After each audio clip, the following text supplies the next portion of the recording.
K1 마지막 시리즈가 진행되고 있죠. 플레이오프 가가린컵 결승전 체스카 모스크바 대 아방가르드 옴스크의 시리즈입니다. 2차전까지 끝났는데요. 너무 좀 예상대로 가고 있는 것 같아요. 지금 전력차가 좀 느껴지기도 하고요. 체스카 모스크바가 1, 2차전 모두 승리했습니다. 전반적으로 모든 부분에서 한 수 앞선다라고 할 수 있는 체스카였는데 뚜껑을 따봤을 때도 한 수 위였습니다. 예. 근데 이런 부분은 모든 부분이라고 하면은 골텐딩, 공격진 깊이, 수비진, 뭐 스페셜 팀, 그러니까 스페셜 파워플레이나 페널티 킬링 같은 부분이 다 포함되는 거고요. 그런 부분을 다 고려해 봐도 사실 공격진에서의 이제 공수 양면에서 어느 정도로 기여를 할 수 있느냐 정도를 제외하고는 사실 아방가르드가 체스카보다 앞서는 게 하나도 없었거든요. 근데 그대로 그냥 결과가 나오면서 예상대로 흘러가고 있다. 예. 생각보다 이 여러 스토리를 쓰고 온 아방가르드가 좀 쉽게 무너지는 느낌이 들고 있어요. 예. 그런 1차전 5대2 이때부터 이제 체스카의 좀 기세가 느껴졌어요. 예, 뭐 이 경기 같은 경우에는 그리고렌코 선수와 베이 이제 지난 주에도 언급을 드린 두 선수인데 이 선수들이 중요할 때 부진 탈출에 성공을 하면서 굉장히 팀 공격에 큰 활력을 이제 넣어주는 요인으로 작용을 했습니다. 예. 이제 사실 스카와의 서부 결승전에서 그리고렌코 선수랑 베이 선수가 참 이 1라인 득점원답지 않은 모습을 많이 보여줬어요. 그러니까 너무 골 넣어줘야 될 때 제때 활약하지 못하는 모습이 뭐 한 4, 5, 6차전부터는 계속 겹치는 모습이 나와서 이런 선수들이 좀 중요하게 활약을 해줘야 되지 않나라고 생각을 했는데 결승전 첫 경기에서 바로 6포인트를 합작을 하면서 참 두 선수가 그냥 아방가르드를 무너뜨렸다 해도 과언이 아닐 정도로 좋은 모습을 보여줬다라고 할 수 있을 것 같습니다. 예.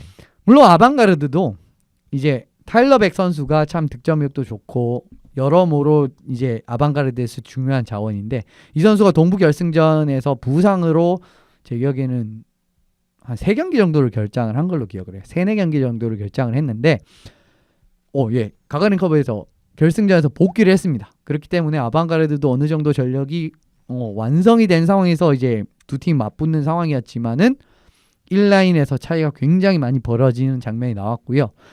아방가르드 같은 경우에는 이제 2대0 상황에서 한 점을 따라 붙는 장면이 있었습니다. 그런데 이게 스케이트에 맞고 굴절이었다라는 판정이 나오면서 골이 취소가 됐어요. 그래서 2대1이 될 수 있는 게 2대0이 됐고 그 뒤에 3대0이 되면서 좀 이제 경기가 더 틀어지는 감이 없지 않아 있었기 때문에 뭐 여러모로 그러니까 1라인 활약부터 뭐 판정 같은 부분에서 흐름이 좌우되는 부분까지도 체스카가 앞섰다. 그 결과가 그냥 1차전 승리로 나타났다라고 하시면 될 것 같습니다. 네, 1차전 5대2 승리를 거뒀던 체스카가 2차전에서도 스코어 3대0 승리를 거뒀습니다. 뭐 2차전도 크게 다르진 않았어요. 근데 이 3대0에서 두 골이 MT넷 골이었습니다. 그렇기 때문에 실제적으로는 1대0인데 그래도 어쨌든 3대0이기 때문에 3골 차가 났고요. 지난 경기에서 부족한 점을 완벽하게 이제 보완해온 체스카의 승리라고 말씀드릴 수가 있을 것 같네요. 체스카가 이제 1차전에서 좀 아쉬웠던 부분은 페널티 킬링이었어요. 이제 4번의 찬스를 내줬는데 여기에서 2실점을 허용을 했습니다. 예. 아방가르드가 이제 어떻게 보면은 공격진의 깊이와 함께 또 조금 앞섰던 부분은 파워플레이였습니다. 파워플레이가 지금 플레이오프 들어와서 전체 1위거든요.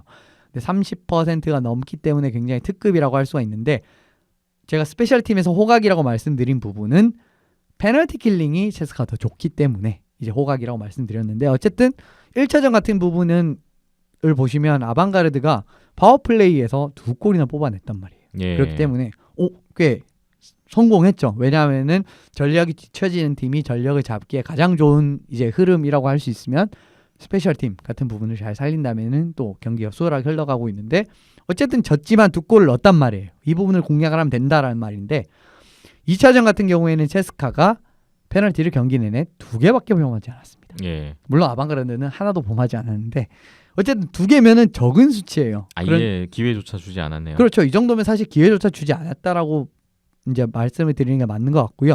2차례에서도 완벽하게 이번에는 페널티 킬링을 성공을 해내면서 어떻게 보면 1대0 신승을 차지할 수가 있었습니다. 예. 그렇기 때문에 지금 점점 체스카 쪽으로 흐름이 가고 있지 않나. 저는 한 4대2 정도로 체스카가 이길 것이라고 생각을 했는데 생각보다 더 수월하게 가고 있는 것 같아요. 그래도 네. 지금 이제 3, 4차전부터는 다시 옴스크에서 펼쳐집니다. 그렇기 때문에 홈에서 또 분위기전을 한번 성공을 한다면은 그래도 쉽지 않을 것 같습니다.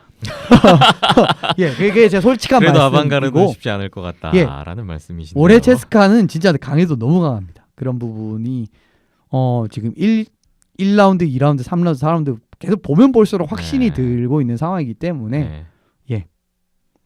드디어 이 체스카가 우승하면 KHL 첫 우승이에요. 가가린컵 첫 우승입니다. 그래서 좀 항상 강팀이었던 것 같은데 우승은 또 없었군요. 그렇죠. 죄송합니다. 그렇죠. 그런 항상 1등을 하는 팀인데 네. 플레이오프 가면은 또 이상하게 못 이겨요. 이제 근데 올해 같은 경우에는 이런 모습이 아니고 참 안정적으로 강하다라는 생각이 너무 많이 드는 이제 가가린컵 결승전이 진행이 되고 있는 것 같네요. 네.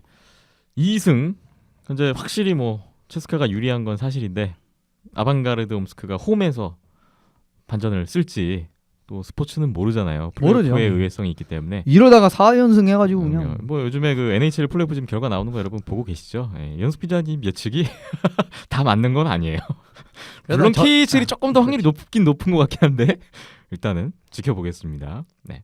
KHL 가가린컵 파이널 다음 주에도 소식 또 이어질 테니까 결과를 주목해 보시죠.